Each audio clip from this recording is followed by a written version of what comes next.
Are we good to go? Yep, go, please. Okay, you already pinned. Well, I guess I'm host, so I don't have to. So that's fine. Whatever. I'm just gonna say stuff now. Good morning, everybody. Welcome to Kansas City Oasis. My name is Nikki Actipis. I will be your MC today. So today we are going to have a community check-in as in place of our featured speaker, because we would like to collect some data about how everybody's doing and feeling about COVID in general. But along for the ride, we have our community moment, Cheryl, and I'm not sure if our music showed up. Can somebody confirm or deny that? I No, think he's not here. not yet. Mm-hmm. Okay, so we're gonna switch things up a lot today, which is cool. I hope you were ready for that this morning. So we're gonna start off with our community moment, and hopefully our music shows up, or you're all gonna have to listen to me sing Seal's "Kiss by a Rose," which could be a blessing or curse depending on who you ask. But anyways, without further ado, I would like to introduce Cheryl. And Mark, her partner, gave her words and warning label. So her words are logical, persistent, and curious. And her warning label is warning will drown you with facts. So without further ado, I will mute myself and give you the floor. Okay, I'm going to probably just read something because I'm really not a very comfortable public speaker. And I'm not muted. Okay, so I'm Cheryl.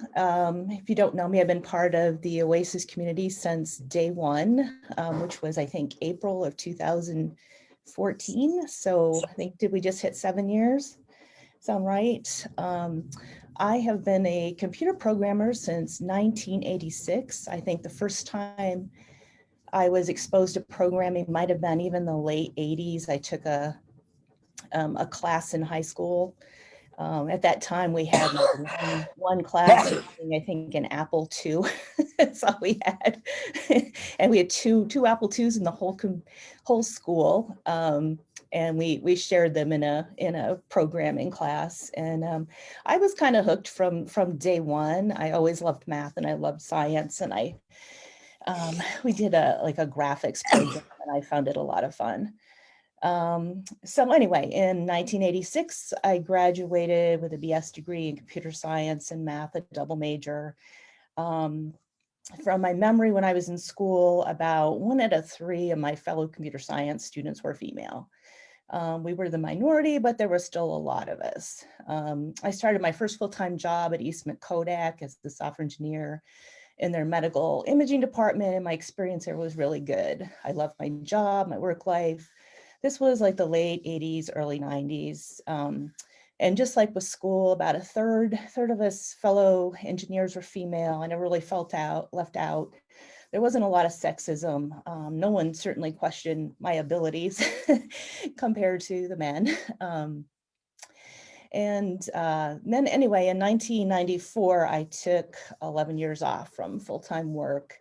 I left in the fall of 94 to raise my kids, and I returned to Garmin in 2006. So I left, I was actually living in Texas, and then I moved to Kansas City in the meantime, and I returned here in Kansas City. I was really surprised at the gender ratios and the cultural change when I went back. The whole programmer thing had really kind of popped up. I worked on an engineering floor on the tower, and I just rarely ran into other women. Like, we had so few women that they had to switch our men's room and ladies' room because they needed like twice the stalls for the men. So they actually had to switch locations of the two, which was interesting. And we really just needed like one stall to accommodate, the like 100 engineers on our floor, all of which like 3 were female. So Anyway, and it honestly felt to me like the field had become kind of hostile to women, and it seemed that way to me since. And anyway, I thought this was probably just a Garmin thing, since they're pretty hardcore engineering. But after doing some research, I found that unlike most other STEM fields, which had great increases in women from like the 60s and 70s on, there's just, like I think 57% of women today actually are getting bachelor's degrees. So there's a lot more, and than men, but only I think like 50% of those are in STEM. So anyway, I thought this was a Garmin thing, but I did some research and found that that really wasn't the case. So in 1984, about 37% of computer science majors were women. And around that same time is when the numbers started to drop. And they've dropped to about 18% in 2008 and have stayed at about that number, which is pretty low. And it's the lowest of all the STEM fields, which is interesting. So anyway, I did some research. I got to find my slides. I think, are they under here? No, I lost them.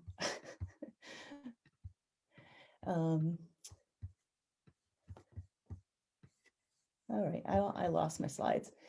So I did some research, and my perception basically that there were about 1 out of 3 women at school, and then also in my first job was dead on, because I think it came to 37%. And my perception that when I went back, it's like, where did all the women go? and that was pretty much dead on too. And I think right now, I remember seeing a graph, like 8% of programmers are women, about 1.5% are gender non-conforming, other, they lump everything together, and the other 91% or something are men. So it's really, really a male dominated field, which was interesting, because if you look at the history of women in software, the first programmers, like if everybody's heard of like Grace Hopper, back in like the 60s were female. It was almost like considered like women's work. Like the more interesting work was the hardware, it paid better. And the software engineers, the programmers were mostly women. And then it kind of got, like culture kind of stepped in. And you have like Revenge of the Nerds and stuff, and almost all of those, they always picture the super nerdy hacker with no interpersonal skills who programs in his basement. And that really kind of led to just a huge cultural change where generally, young girls aren't encouraged to program when they're younger. By the time girls get to high school, in general, the boys, and I'm being really specific, general, with kind of sounding binary here with boys and girls, but excuse me for that. I'm just looking at statistics, and they're mostly that way, unfortunately. So, but anyway, in general, most of the kids at younger ages that are getting exposed to computers are male, which is really too bad. So anyway, so the toxic male culture has made me want out of the field a number of times. Even, I think I was starting to feel it even when, like in the mid 90s, and I had decided I would leave the field. And when I stayed home with my kids for a while, when I came back, I was going to get into something else. I was going to go to med school. But for me, every single time I take a programming class, I just love it. So I end up back there every single time. I love how creative it is. I think it's fun. There's always new challenges, new projects, new languages and skills to learn. It's just so wide open and so much to do. You never do the same thing twice. I've experimented with moving into management, and I've been a team lead, and I do enjoy that. And I've been a business analyst, and I've been in project management jobs, but honestly, I just keep going back to the programming. I just like it. So anyway, that was just kind of what I wanted to share, that for people that have kids, please encourage them. And there's a number of programs, like in the area. I'm part of a group called Women in Technology, and we have a Coder Dojo program, which is for kids. And then we also have a program called Coding and Cupcakes, for little girls and their parents. And they do get a cupcake, and they do a fun programming activity. Because a lot of times, the boys have just had more exposure. Sometimes the girls feel better in just that environment for a little while before, a lot of them will move on to Coder Dojo because it's a little bit more comprehensive program. But anyway, the Coding and Cupcakes is cute and fun. And, and then we also have a program called Coding and Cocktails, which takes place once a month on Saturday nights, where women come together. Now it's online, but and cocktails are provided, and learn. Usually it's something web programming related, so JavaScript, HTML, CSS, that kind of stuff. And it's fun to do, even if you have no intention of ever being a programmer or going into anything IT related. Anyway, so that's all I have to say. Yeah. Julie, can you also, okay, excellent. Well, first off, thank you so much, Cheryl, for sharing. Um, as also a person in the STEM field, um, I appreciate somebody in a different version of STEM coming in and sharing with us. Um, and I personally have a few questions, Sure. because I'm a curious human. So you first mentioned about what kind of computers. Can you explain those computers for folks that might not be as familiar with early Apple products? Oh, okay. So kind of the history of PCs is around, I think around 1978, and I don't have those facts in front of me, just kind of from my general memory of, I think around 1978, Apple came out with, I think it was called the Apple II, and it was like the early, an early PC. What's surprisingly now is most calculators actually have more computing power than that did. Um, yeah, I took my first programming class, and we did some actually basic was the language, programming. So it didn't have what are called functions, which is a way to do more structured programming. You just kind of used what was called go-tos. So it was pretty early. And yeah, that was my first experience with computers. When I started college, my school was still using punch cards. And I missed by one semester being a punch card person. And people would have these decks of cards, each one with an instruction on it. And if you could change the order by actually physically moving a card from one spot to another of an instruction.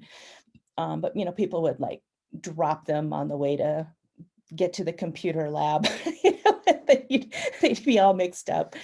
So it was really pretty awful. And then eventually, I think in the early 80s, PCs, the original IBM PC was released, probably somewhere around maybe 1983. And from then, computers got to be a lot more popular. I can remember when they would talk about, every home will have a computer. And we thought that was like a crazy thought. And now most homes have many. So the field has really changed over the years. So Yeah, well, when I was growing up, we had those Mac that were colorful on the back end, and I can't even remember what kind they were, but that was the my first. Macintosh, maybe? Yes, Yeah, the original Macintosh. Okay. and that was my first real exposure to a computer because my household just didn't have the money, and this was like early 90s. so it's amazing, at least to, I mean, probably to other folks too, to just see the progression um, of where we started with how much the technology was until now, where you can get a computer for under 500 bucks. That's Yeah. My first computer was a DEC Rainbow that I purchased, and I paid $4,000 for it. And I had to get an 18-month loan when I was in school. holy cow. That is, And I don't know if I would have made it through the program because we had just a mainframe at the time, and you had to like sign up days in advance for computer time. And then you would get like an hour a day. And they limited what they called tasks and runs. So like if you compiled your program, that would be a task.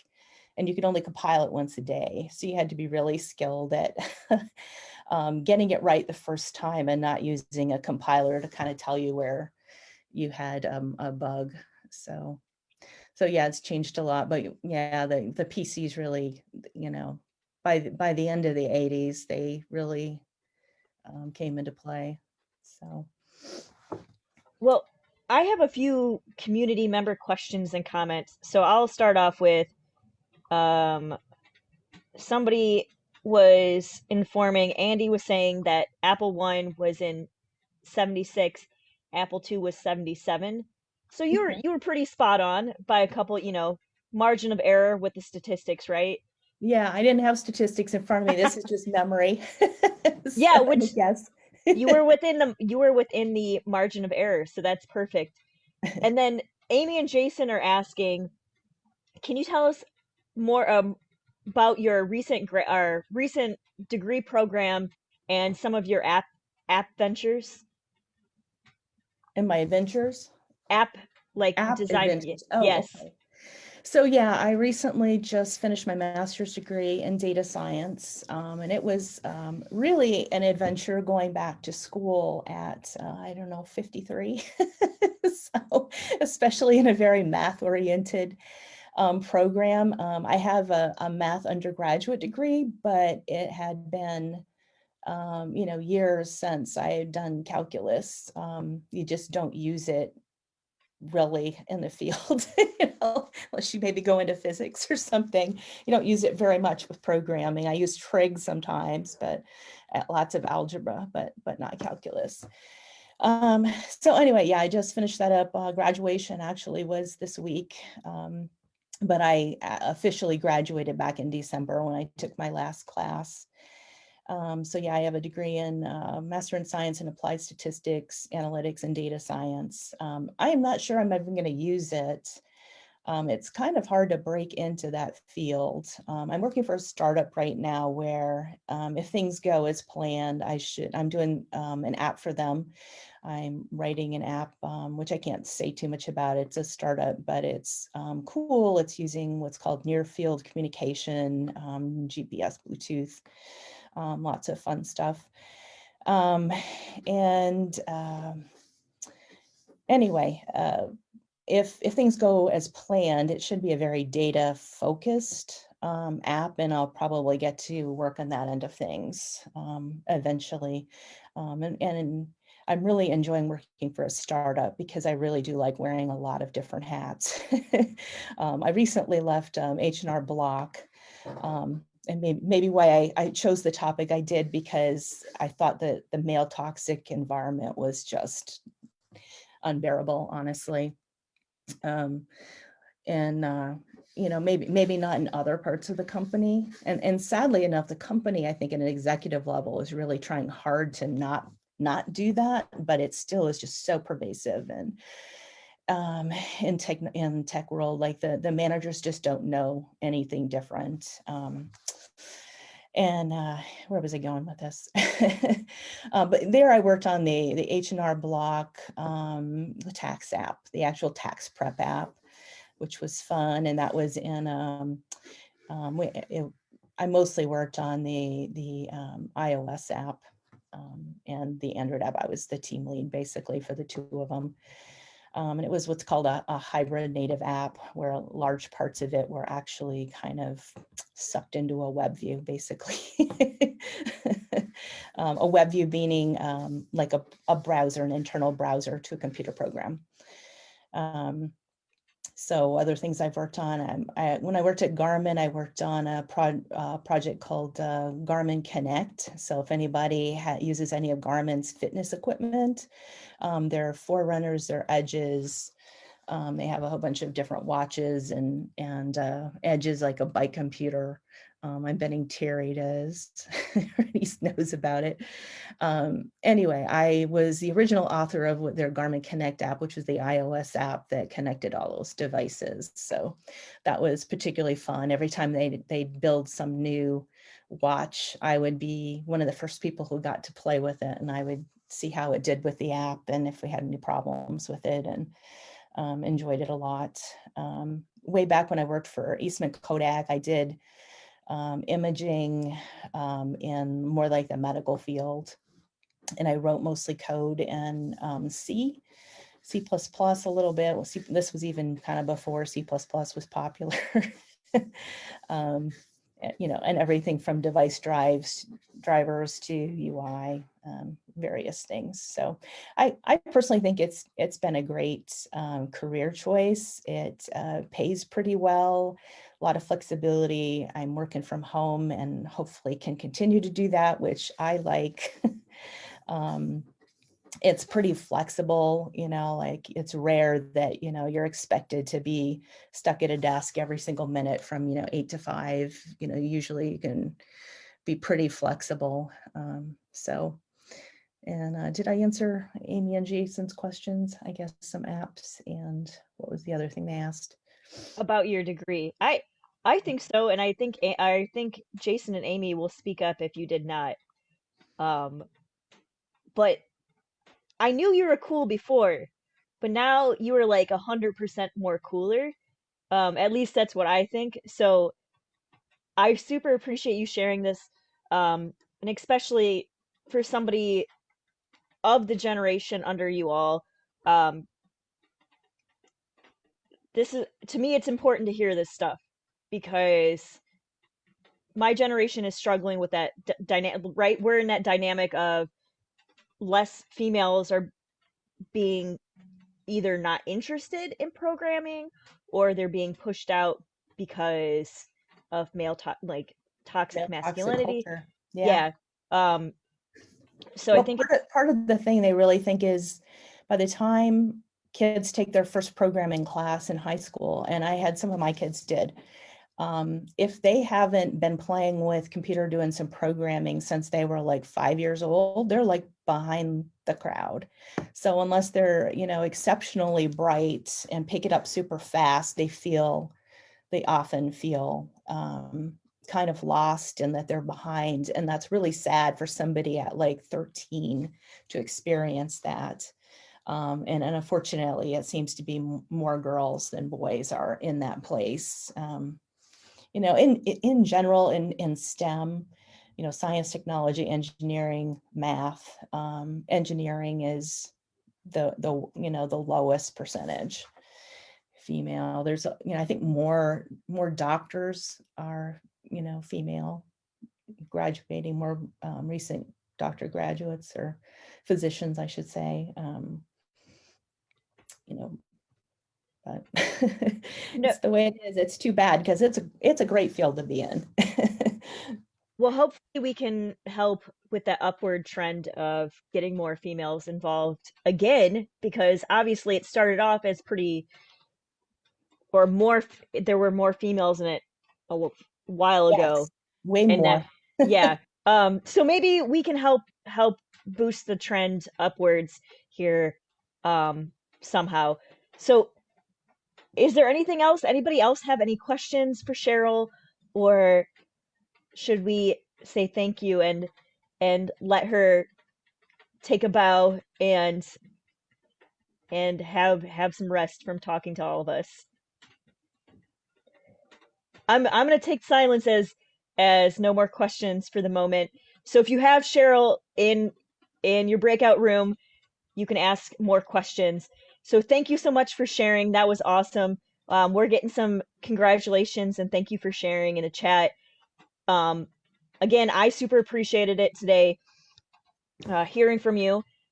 And with that, I want to make the plug of If you would like to do a community moment, such as about your job, a vacation you went on, some interesting fact, please reach out to Mark Dixon. He is the one who schedules our community moments. We would love to hear from you. And before we go to the next part of our program with our coffee breaks or breakout rooms, I have one announcement today, and it is the anniversary of Ron and MK. They have been together for 18 years as of today. So if they are in your breakout room, give them a congratulations, and maybe they'll share some stories about their life together so far. So without further ado, I will let Julie open up the breakout rooms, which will be a little bit longer than usual, and we will see you all back here shortly.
All right. Welcome back, everybody. Hopefully, you got to meet some folks that you've not met before. Maybe you've got to catch up with some folks that you've not seen in a long time or been in a breakout room with, because breakout rooms are like chat roulette, but only family friendly. And if you don't know what chat roulette is, you have lived a charmed life. So, anyways, besides that, and I think we've got some folks unmuted. So, if you are unmuted, please go ahead and mute yourself because you get to listen to my lovely voice for the next several minutes. So, we are going to today do a community check in, and I'm going to drop a pair deck in the chat, which you all may or may not be familiar with. I see a few folks already signed on there. So let me go ahead and share my screen. So as you may or may not know, which I think you all know because I recognize I recognize most your faces, Kansas City Oasis has been online for about the last year due to the COVID-19 pandemic, and it's just been a hot second since we've done a community check-in, and we are getting what I say pessimistically optimistic close to the finish line here with getting the pandemic wrapped up in the United States and across the world, even though there's been some resurgency of stuff. But anyways, we just wanted to do a community check-in this morning and collect data because data is good. And again, if you are unmuted, please mute yourself because I'm hearing some mic scratches and I might end up getting some feedback here. So we're going to use this PowerPoint today to collect some data. So if you participate, which you do not have to participate in this, there'll be probably some personal information that's shared, such as vaccinated vaccine status, how many people in your house, whatever. That information will not be shared with anybody outside of Oasis leadership. So if you do put your real name in there, I'm not going to come to your house with a dart gun later on and be like, you're unvaccinated. Here, I'm going to dart you.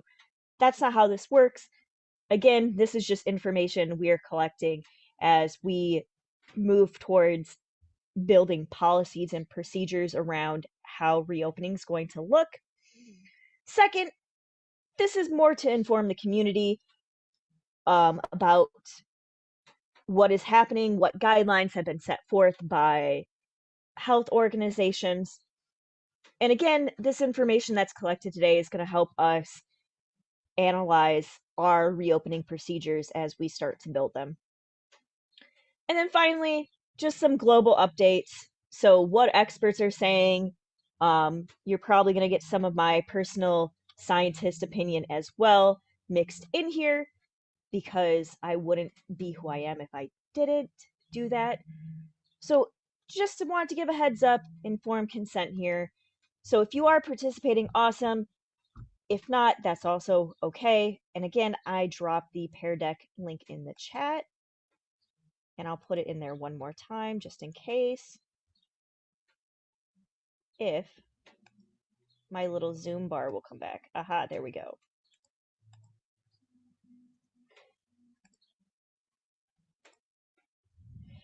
So just right off the bat, I'll give you all about a minute to respond to this. So how is everybody doing? And you should see some answers pop up there. 1, you're doing excellent. You are just on top of the world. 2, not terrible. Could be better, but not like super sad about everything. 3, you're kind of feeling down. Maybe you got a downward trend going on there with your feelings this morning or just in general. And then 4, you're really not doing great. And maybe you would like a one-on-one check-in with somebody from leadership, or maybe, we can direct you to somebody who you can chat with, right? So I'll give you a minute to think about this. And I see the answers coming in. So I'm personally just going to answer because silence, my wait time is different when I'm in school. I can wait forever for students to answer. But I'm right in between 1 and 2, end of school year, so I'm feeling great about it. But also other things in life, such as the weird heartburn I'm getting because I didn't swallow my ibuprofen right earlier, is kind of messing me up. But life is good other than that. So I'm not going to show these answers. Like I said, this information is going to be kept confidential. So we've got 2 more folks. I'll give those 2 more folks maybe another second to click on one of those answers. And I just made your videos go away. That's not what I meant to do. So I'm going to keep moving just because we've got some other stuff to look at. So as many of you might know, and maybe a few of you don't know, the CDC this week announced that they are relaxing restrictions, or guidelines, I should say, for fully vaccinated folks to not have masks, or masks are no longer required indoors for those that are fully vaccinated. So if I could read, I would have read that better. So the CDC this week said that folks who are fully vaccinated can meet indoors without masks. The caveat to this is the World Health Organization has not reached the same conclusion. So if you are a scientist, you know that one credible source is nice, but multiple credible sources is better. That's how you get better data and make better decisions. So I just want to point that out, that yeah, the CDC has said that, but we still need to look at to see if other organizations are going to come to the same conclusion, right? So let's talk about for a second what fully vaccinated means. Or I guess I mixed up my slides. So before we talk about what fully vaccinated means, let's talk about who is eligible now. So as you may have heard also this last week or the week before, there are a couple vaccines that are now available to folks 12 and up. So originally it was 16 and up who could get vaccinated. They've added a few more years onto there. So trials are happening in adolescents and juveniles now. And the vaccine is now available to a wider group of people. So the CDC itself strongly recommends everybody who can get vaccinated does. They do also emphasize those at high risk, such as if you are working closely with the public, such as maybe in the food service industry or in the healthcare profession or as a teacher, to get vaccinated immediately. Or if you are immunocompromised and can get vaccinated, do so. And then, but we've got this other part of the population that is not available. Vaccines are not available yet to. So mostly children under the age of 11, which they will potentially become eligible for the vaccine in the fall of 2021. So the reason why I'm pointing this information out is as we start to develop these policies and procedures for re-entry, we have to consider the kids, right? We have a kids program here at Kansas City Oasis. And also we have to consider, maybe even if your kids don't come to Kansas City Oasis, that we don't want you bringing home weird, gross germs to them. So that is why I put this information up here, is to give folks a timeline of who is now eligible, who is going to be eligible soon in the future, and who it is super duper recommended for. Like, you should have been vaccinated yesterday, right? So next is my slide about being fully vaccinated.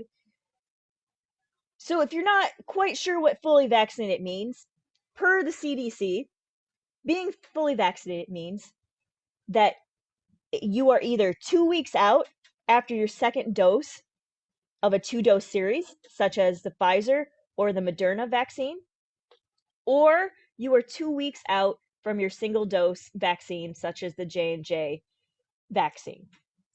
So that's what it means to be fully vaccinated. So not immediately after your first dose, not immediately after your second dose, but 2 full weeks. And then something to keep in mind, to be fully vaccinated does not mean that you are 100% immune to COVID-19. So just as some of you might get your flu vaccinations each year, you might realize that sometimes you still end up with the flu. That's probably because you got a strain that wasn't included in the vaccine itself or is a new mutation. So, as I also put on here, as viral variants emerge, the likelihood of a drop in immunity is possible. So, until we reach herd immunity for COVID-19, and even afterwards, there's always the chance that you can still get COVID because viruses evolve just like other living organisms do. So just keep that in consideration. All right. And as I was saying, so in case you're like, I have no clue what a viral variant is, and this is pulled off of the WHO website, WHO. When a virus is widely circulating in a population and causes many infections, the likelihood of a virus mutating increases. The more opportunities a virus has to spread, the more it replicates, and the more opportunity it has to undergo changes. So, as some of you may or may not know, maybe you're not into evolutionary science, but viruses also go through evolution. They go through evolution much quicker than humans or other animals do. So just keep this in mind as you just go about life, and also just want to give you this information. So this leads me, like I said, this information is going to be confidential. So I personally will not judge you whether however you answer, this information will not be shared. So we have on the parent deck, answer 1, I am fully vaccinated. So think about the guidelines that I just told you about, 2 weeks out from your second dose of the 2 shots or 2 weeks out from your 1 dose of Johnson & Johnson. I am partially vaccinated or have an appointment for a vaccination. I'm still considering vaccination, or I do not plan to get vaccinated.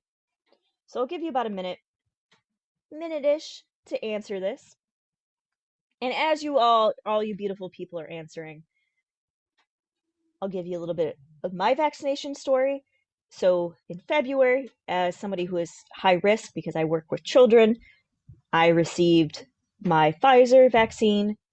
I did not have an adverse reaction to either dose. I understand that some people will. So yeah.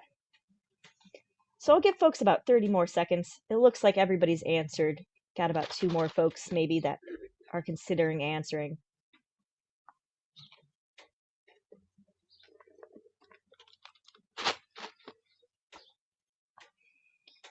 So all right. On to our next question. So like I said, this is all about data collection today. And this is just a general feel of how people are feeling about if you're vaccinated, not vaccinated, whatever. What is your general comfort level as of this moment in time? So 1, you are super comfortable with doing any and all activities, such as going over to the fast stop and licking the soda fountain, which I don't recommend because that's a health code violation, but you do you. 2, you are comfortable around only your bubble, so maybe the folks in your house and maybe a couple of other households that you have identified as safe because you know you've got that contract tracing going on. Or 3, you are not comfortable near anybody or anything that might give you COVID-19.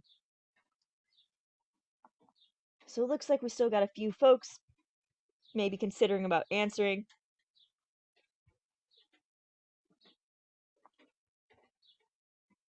I currently am at a 2, but that's also because I work around children and I wouldn't want to give teenager cooties to folks. So I'll give people about 10 more seconds. Looks like we got 2 people maybe still considering.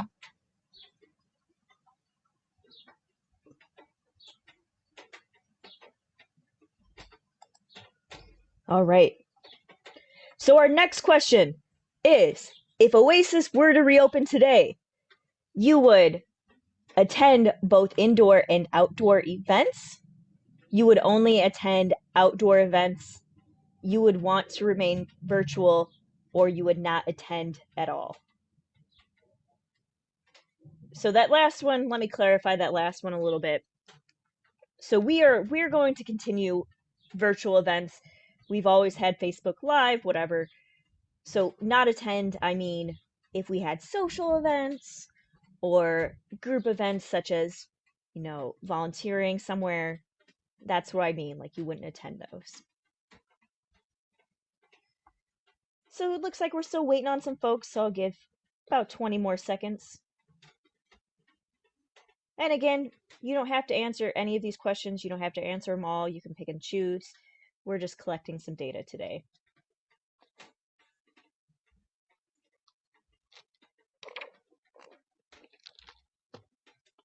And full disclosure, I did not pick these images. They came with the template.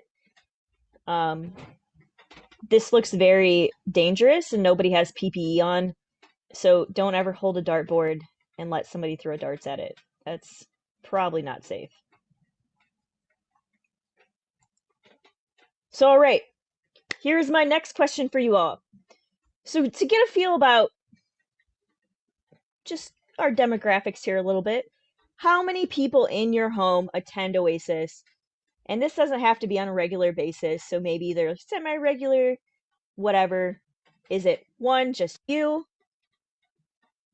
You got 2 to 3 people in your house that come to Oasis, 4 to 5, or more than 5?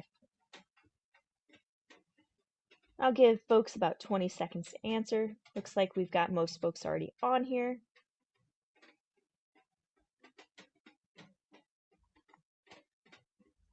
And I don't know if we count rabbits and guinea pigs in this, but I'm definitely in the 4 category down here.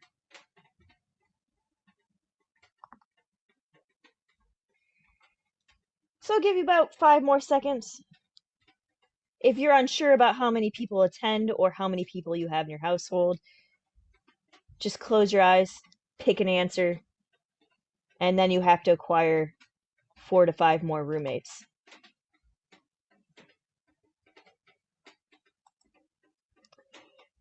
So I think I've got a couple more questions, but my next question is, how many folks in your household are adults and how many of them are children? So please indicate that in the text box that should have popped up. And I'll give folks a little extra time on this just because it requires a little more effort than clicking a choice. And y'all are fast typers. 18 folks have already answered this.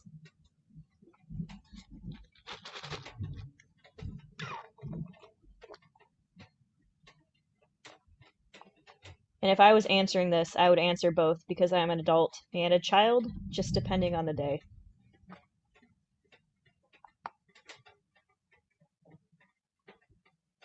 All right, so I'm gonna go ahead, click to our next slide.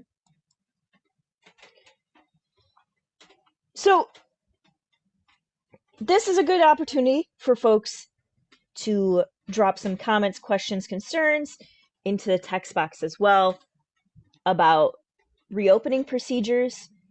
Me and the rest of the leadership team will have a look at these. Surprise leadership team. We're gonna look at comments, questions, and concerns from our community members, because Oasis is not just leaderships. It belongs to all of us here and all of our future members and our past members. So we would just like some feedback. If you have questions, that's cool. We will talk them out, answer them, and potentially get back to you. And if you have any concerns, that's also valid. So I'll give you folks a few minutes to type on this. If you have any comments or questions right now, that you would like to share aloud, that's also awesome and encouraged. But with that, once we have folks wrap up their questions or comments, I will turn it to the next slide where we have some resources.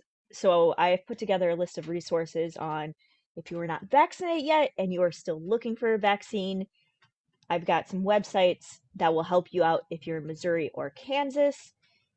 I also have WHO and CDC's website to pass along, and then some also just resources about if you need to get tested, if you think you've been exposed to COVID, or you're like 95% sure you have it or don't have it, but they're not going to let you back to work if you don't have a test. I've got some information on that for either side of the state line.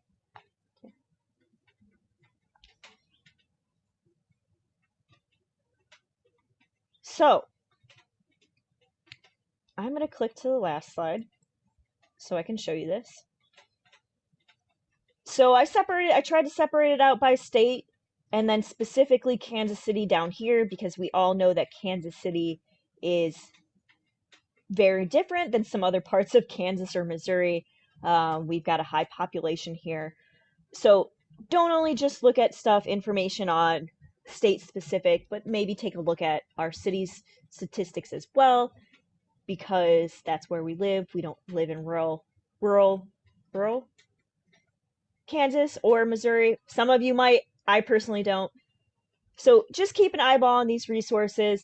I will be posting this particular Pear Deck on the private page. So if you know somebody who you think would like to give us some feedback or help us with data collection, point them to this particular resource. So I'm going to stop sharing my screen.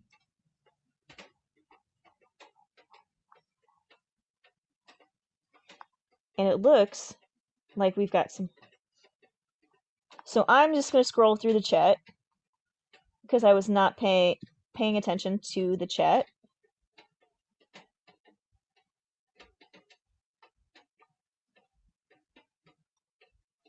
So it looks like we've got some folks that are just excited about stuff, letting us know that they've been vaccinated.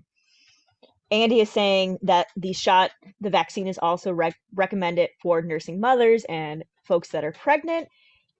Excellent knowledge, because I know we probably have some folks in our community that are one or the other or both of those. We've got some folks who are saying their kids are going to be eligible soon. Yes. And the CDC does have some politics going in it. That's again why I said earlier that more than one credible source is always good to check out. And congratulations to those of you that are fully vaccinated. I've got some folks that are in between, so I'm just reading these off the chat, that are in between sun's out and the bubble.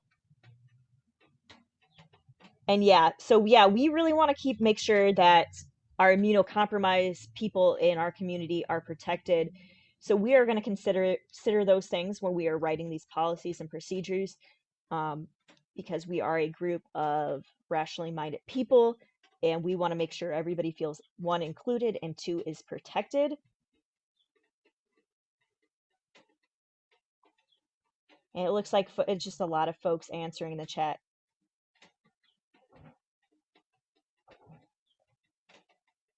And you know what? That's cool if you didn't count your dogs. I understand. I would have like 3,000 individuals in my house if I would have counted all of them. So yes, we are actively looking for a new location. And once we get some more information on that, we will bring that to the rest of you all. So I don't think our music ever showed up. Can somebody double, triple confirm that with me?